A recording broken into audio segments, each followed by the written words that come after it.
स्नान के बाद तर्पण का महत्व है और तर्पण हम लोगों को नित्य करना चाहिए। स्नान अंग तर्पण तर्पण से हमारे जितने भी पूर्वज हैं जो मृत्यु को प्राप्त हो गए हैं और अन्य लोगों को गए हैं, अन्य लोगों में जो उन्हें कष्ट है उसका निराकरण होता है और उनके आशीर्वाद से जो पितृलोक है उनके आशीर्वाद से ही हम लोगों के बाल बच्चे और खानदान बढ़ते हैं।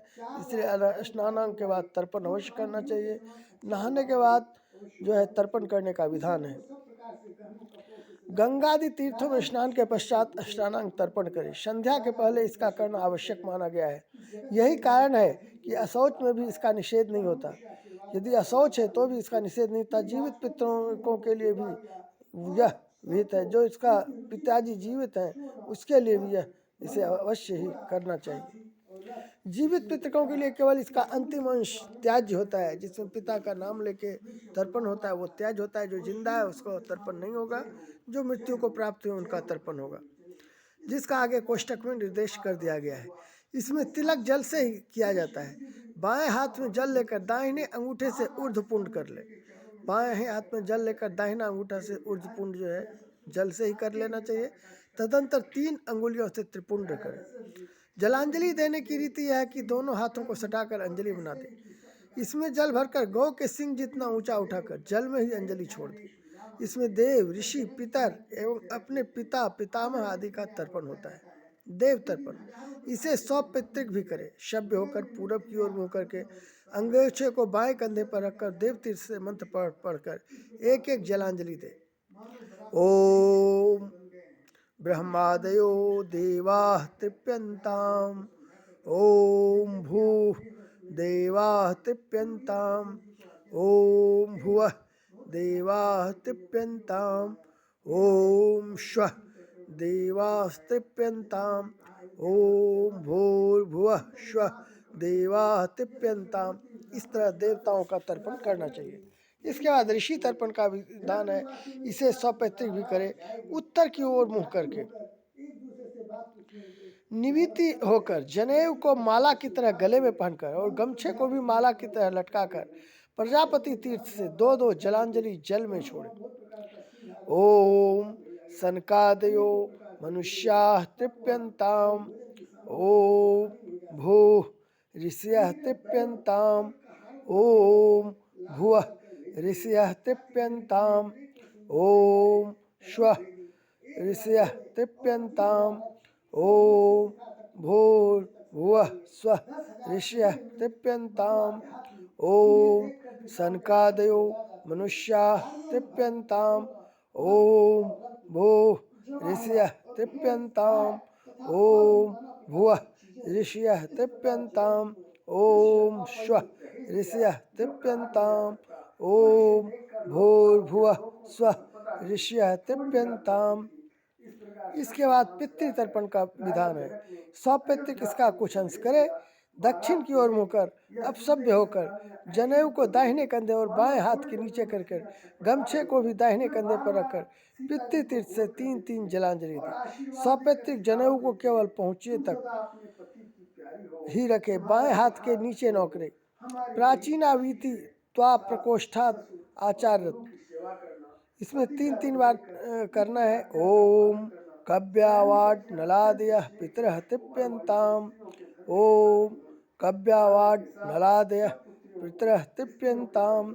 ओम कव्यवाड नलादयः पितरः तृप्यन्ताम्। ओम चतुर्दश यमाः तृप्यन्ताम्। ओम चतुर्दश यमाः तृप्यन्ताम्। ओम चतुर्दश यमाः तृप्यन्ताम्। ओम भूः पितरः तृप्यन्ताम्। ओम भूः पितरः तृप्यन्ताम्। ओम भूः पितरः तृप्यन्ताम्।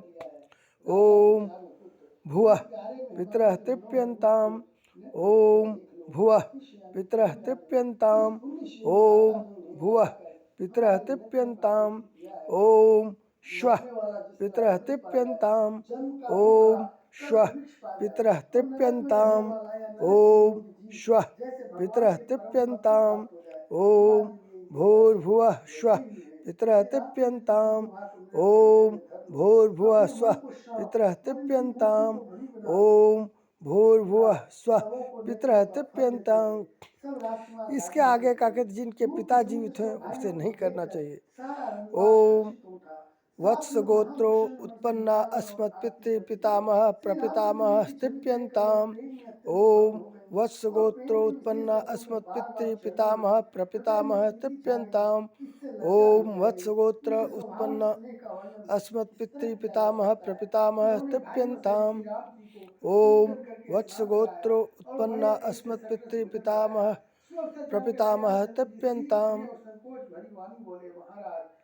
और माता हमारी जीवित है इसलिए माता का नहीं करना है, नहीं तो ओम अमुक गोत्रा अस्मन् मातृ पितामही प्रपितामही तृप्यन्ताम्। ओम अमुक गोत्रा अस्मन् मातृ पितामही प्रपितामही तृप्यन्ताम्। ओम अमुक गोत्रा अस्मन् मातृ पितामही प्रपितामही तृप्यन्ताम्। ओम और हाथ जोड़कर बार बार कहा, हे तात हे सुजान, मैं बलि जाती हूँ। उनको सबकी गति हाल मालूम है, परिवार को पूर्ववासियों को।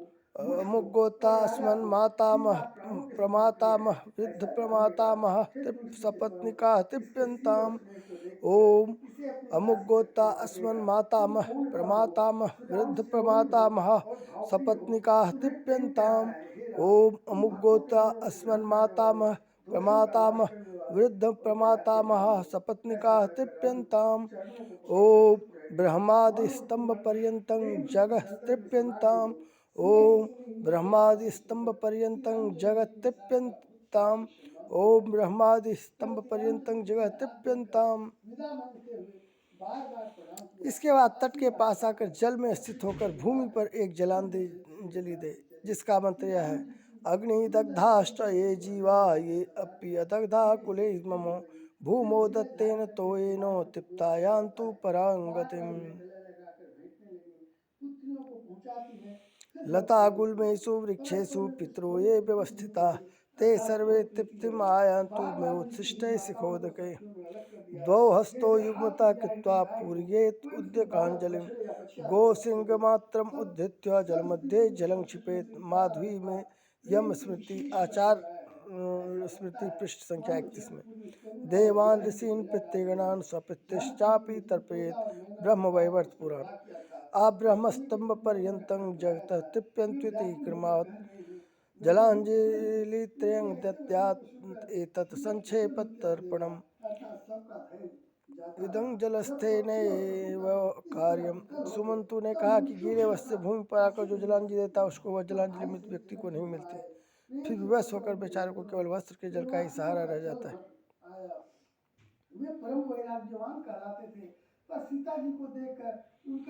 जलाद्रवासा स्थलगो यः प्रदद्याञ्जलाञ्जलिं वस्त्र निश्चोतनं प्रेता अपवार्य पिबन्ति ते।